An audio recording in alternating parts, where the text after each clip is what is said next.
안녕하세요, 진문입니다. 첫 번째 챕터 웹소설 너는 대체 뭐냐? 그 첫 번째 시간인데요. 사실 첫 번째 챕터는 웹소설 업계 전반에 대한 이야기라서 작곡과는 관계가 없습니다. 작법을 바로 듣고자 하시는 분들은 바로 이 챕터부터 들으시면 됩니다. 챕터 1의 첫 번째 시간. 이번 시간에는 웹소설 업계 전반에 대한 이야기와 우리가 공략할 남성향 판타지의 주요 판매처, 플랫폼에 대해서 이야기를 하겠습니다. 먼저 웹소설 업계에 대해서 이야기할게요. 웹소설 정말 핫하죠? 지금 지하철이나 버스에 타면 스마트폰으로 소설 보시는 분들 많아졌어요. 예전엔 게임 1세기였는데 이젠 아니죠. 그만큼 지금 웹소설 시장은 많이 커졌습니다. 표를 한번 보겠습니다. 한국콘텐츠진흥원에서 발표한 자료를 표로 만든 겁니다. 2014년도부터 매출 규모가 나와 있어요. 이때는 100억 원 규모였어요. 이게 어느 정도냐면 국내 중소기업 연간 순이익 3억에서 5억 정도 나는 업체의 1년 총 매출 수준입니다. 업계 전체 규모가 중소기업 하나의 1년 매출 수준이었다는 거예요. 어땠겠어요? 매우 힘들었어요. 이때까지만 해도 신인 작가들의 인생은 처참했습니다. 권당 100만원 받기 힘들었고요. 간혹 60만원짜리 계약도 했어요. 이제 막 결혼하신 어떤 작가분은 한 달에 2권, 3권 써야 생계를 유지할 수 있었습니다. 이 시장은 바로 이런 상황에서 시작된 겁니다. 2013년도에 뭐가 있었죠? 네, 그 유명한 네이버 웹소설이 런칭되었습니다. 네이버 웹툰이 크게 성장했던 기세를 이어서 웹소설 서비스를 런칭했던 거죠. 그 이듬해인 2014년에는 무슨 일이 있었죠? 카카오 페이지가 서비스를 시작했죠. 그 밖에도 여러 플랫폼들이 유료 서비스를 게시했습니다. 리디북스, 조아라, 문피아, 원스토어.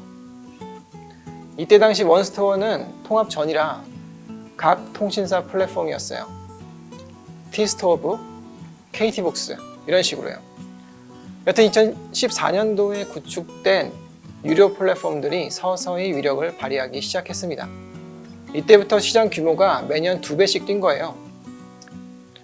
2015년에는 500억, 2016년에는 1000억, 2017년에는 2700억, 2018년에는 4000억대 규모까지. 2019년도는 아직 수집되지 않았지만 더 커졌을 거예요. 업계 안에서 체감할 수 있을 정도거든요. 작가들끼리 이야기하다 보면 2018년도까지는 한 작품으로 1년에 2억 이상 벌면 대박이다 라고 했는데요. 이게 2019년도에 달라졌습니다. 2억 이상 버는 작가들의 수도 엄청 많아졌고요. 예전에 2억 수익을 올려 대박을 낸 작가들이 웹툰이나 드라마 런칭을 하면서 수익 규모가 거의 몇 배로 뛰었어요.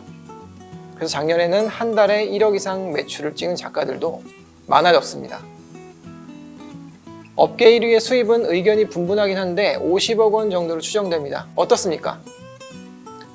한때 생계를 유지하기 위해서 한 달에 3권 이상을 써야 간신히 250만 원 번던 시장이 이렇게 바뀐 겁니다. 제가 데뷔한 해가 2015년도였어요. 당시까지만 해도 베스트 10위 안에 들어야 한 달에 300~400만 원 수입을 올릴 수 있었습니다.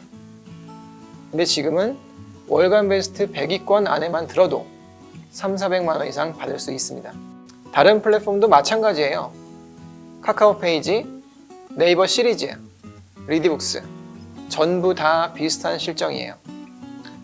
반대로 이야기하면 어느 하나의 플랫폼 안에 제대로 베스트에 안착할 수만 있으면 한 달에 200~300만 원 수익을 올리는 건 어렵지 않다는 겁니다. 이 강의에선 베스트에 어떻게 하면 안착할 수 있을까? 어떻게 이들 플랫폼에 진입할 수 있을까를 고민하고 그 해답을 찾아가 보도록 하겠습니다. 어떤 플랫폼들이 있을까요? 처음 시장에 진입하는 분들에게 의미 있는 플랫폼 5개만 정리해보면 이렇게 됩니다. 카카오 페이지, 네이버 시리즈, 리디북스, 문피아, 조아라. 플랫폼별로 특성이 있어요. 크게 카카오와 네이버로 나눌 수 있는데요. 카카오 페이지는 연령층이 비교적 낮은 판타지 장르가 주력입니다. 템빨, 달빛 조각사, 나 혼자만 레벨업 들어보셨죠? 그리고 네이버 시리즈는 독자들 연령층이 조금 높은 편이라서 흥행하는 작품들이 카카오와는 많이 다른 경향을 보입니다. 같은 판타지 장르라도 조금 더 무게 있는 작품이 인기가 좋고요. 현대 전문가물과 재벌물, 무협이 주로 흥행합니다. 현대 전문가물 중에는 의사가 주인공인 의학물과 연예인이 주인공인 연예계물이 유독 독자가 많은데요. 여성 독자층이 많기 때문에 이런 현상이 벌어지는 것 같아요. 이게 네이버의 특성이고요. 리디북스는 네이버와 비슷하지만 좀 더 진중한 독자들이 많습니다. 그래서 별점이 까다롭고 현대 전문가물 중에서도 재벌물이 강세예요. 문피아도 비슷한데 여성 독자 수가 적기 때문에 고연령층의 남성 독자들에게 어필되는 작품들이 순위권을 차지하는 경우가 종종 있습니다. 축구, 야구 등의 스포츠물, 과거 시대로 가서 역사를 바꾸는 대체 역사물은 사실 다른 플랫폼에서는 잘 안 되거든요. 근데 문피아에서는 베스트에 오르는 경우가 종종 있습니다. 참고하세요. 마지막으로 조아라는 연령층이 낮고 여성 독자가 많아요. 그래서 카카오 페이지와 비슷한 성향을 보입니다. 가볍고 유쾌한 주인공이 나오는 판타지가 잘 되는 편이에요.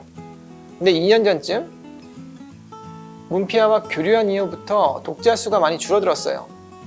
독자 수가 줄어들긴 했지만 그래도 중요해요.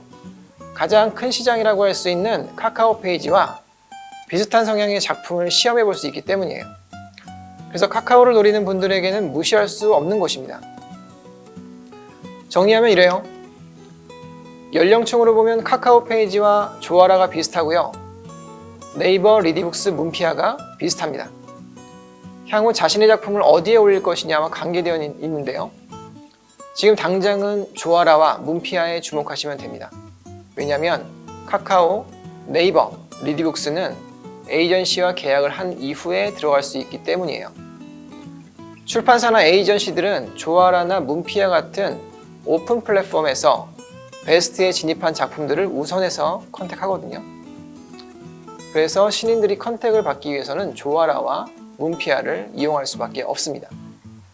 이들 플랫폼의 공략법은 마지막 8챕터에서 자세히 설명드리겠습니다. 네, 지금까지 국내 웹소설 업계 현황과 메이저 플랫폼들에 대해서 알아봤습니다. 다음 시간에는 웹소설 작가들의 수익 구조와 규모에 대해서 이야기하겠습니다. 매우 적나라하게 이야기를 드릴 텐데요. 많은 기대 부탁드립니다. 그럼 다음 시간에 뵙겠습니다. 감사합니다.